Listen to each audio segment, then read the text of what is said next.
Have you ever sensed a storm brewing behind a woman's composed expression, wondering what silent forces drive her every choice? Nietzsche believed that beneath every poised smile lies a tempest of dark thoughts, unstated fears, fierce desires, and hidden contradictions she dares not reveal. He warned that silent hatred, the unspoken resentment, can be more destructive than any open conflict. Today, we venture into those hidden chambers of her mind, guided not by labels or judgments, but by an unflinching recognition of the depths she must navigate. Nietzsche taught that every soul harbors an abyss, a place where the unconscious burns with doubt and defiance. For a woman, that abyss is often doubled in darkness, shaped not only by her own secrets, but by the world's expectations. She learns early that ambition must be tempered, that desire for power must be muted, that anger must be hidden behind a gentle guise. Yet, in hiding these impulses, she creates a furnace of suppressed intensity. In that furnace, secret rage and covert ambition flare up, unacknowledged and unchained, an untamed force she must learn to contain. Imagine the tension in a woman raised to believe that her greatest virtue is silence. She is told that gentleness and compliance are strength, while boldness and conviction would only bring her shame. But Nietzsche observed that beneath every mask of compliance lies a world of turbulent thought.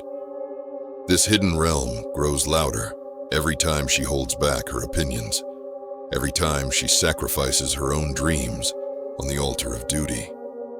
She wonders, what if I refused to live by these rules? What might I become if I honored the chaos within me instead of extinguishing it? That possibility terrifies her, for Nietzsche knew that confronting the chaos is like facing a storm without shelter. He said that to give birth to a shining star, one must learn to embrace the darkness. In her life, that growth means daring to name the dangerous impulses, the hunger for independence, the longing to break free from prescribed roles, the craving to seize power rather than be coddled by it. When she finally names these impulses, perhaps in the privacy of a journal or in the small rebellion of a poem, she feels the abyss roar. Yet, in that roar, she senses a potential for creation. Yet this path is fraught with risk. When she voices her true yearnings, demanding autonomy, rejecting false comforts, embracing her own worth, she may face anger from those who rely on her quiet obedience.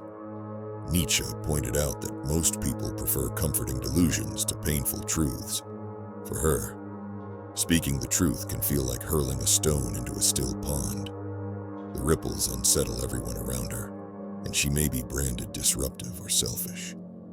But to deny the truth of her own depth is to condemn herself to a silent torment, an endless rust of spirit that corrodes her joy. She may wonder if her desires are too vast, too wild for her world. Nietzsche's wisdom reminds her that every human being must spare room for chaos, for it is in that chaos that creativity is born. If she denies her own unrest, she denies herself the chance to craft a life that resonates with authenticity. She might face moments of self-hatred, hating herself for daring to want more than what was prescribed. Yet, in that self-hatred lies a remnant of respect. She despises her desire because deep down, she knows it holds power. Only by respecting that power can she begin to wield it. Gradually, as she learns to embrace her darkness, she discovers that vulnerability is not weakness. Nietzsche declared that anyone who despises himself still respects himself as one who despises. She realizes that her contempt for her own ambition is proof of its strength. If she can transform that contempt into acceptance, She grants her ambition a chance to breathe, to grow into something beyond shame. She might write down her darkest thoughts. I crave freedom enough to risk losing everything. I hunger for power, even if it shatters relationships. I will not be content with comfort at the expense of my soul. These words, once whispered only in the shadows, become her guiding stars. In the embrace of her own truth, she becomes aware that her darkness and light are intertwined. Nietzsche insisted that what is profound must dwell in shadow as well as light. Her anger at injustice, her envy of unearned privilege, her yearning for autonomy, they are not blemishes, but vital clues to her authentic self. Each dark thought points toward an untapped reservoir of creativity and strength. When she allows herself even a sliver of time to listen, to walk alone beneath a moonlit sky, or to stare into a blank page, she hears the echo of her own power. That echo urges her to shape her life, not as a response to fear, but as an act of raw creation. Of course, she risks isolation. Friends who once admired her gentle smile may now struggle to recognize the woman who refuses to hide her tempest. Yet Nietzsche understood that true companionship emerges only when two souls meet in honesty. He said that the best marriages and friendships arise from shared depths, not from comfort. When she finally stands in her full complexity, dark thoughts and all, she attracts allies who understand that her intensity is not a threat, but a treasure. They see in her shadow a reflection of their own, and in that mirror, mutual respect is born. In time, her life becomes a testament to the power of embracing darkness. She no longer apologizes for her ambition or her anger. Instead, she uses them as tools of creation. Each act of rebellion, speaking up when she should stay silent, daring to innovate when tradition demands conformity, choosing solitude over empty social rights, is a strike against the cage that once held her. Nietzsche's call to become who you truly are resonates within her, not as an abstract ideal, but as a tangible path carved through her own darkness.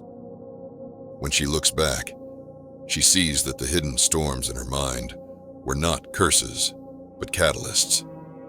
Each dark thought, once acknowledged, became a stepping stone to a life lived on her own terms. The world may still demand her compliance, but she no longer bows. She stands firm, guided by her own depth. In her defiance, she shines like a star born of chaos, illuminating not only her own path, but the way for others who dare to look into their own darkness. So, when you hear Nietzsche's exploration of the dark thoughts of a woman, know that these thoughts are not condemnations, but invitations to confront what society urges you to suppress, to honor your unspoken longings, to forge a destiny that no mask can conceal. For in the heart of every storm lies the seed of a new dawn, and the only way forward is through the darkness into your own blazing light.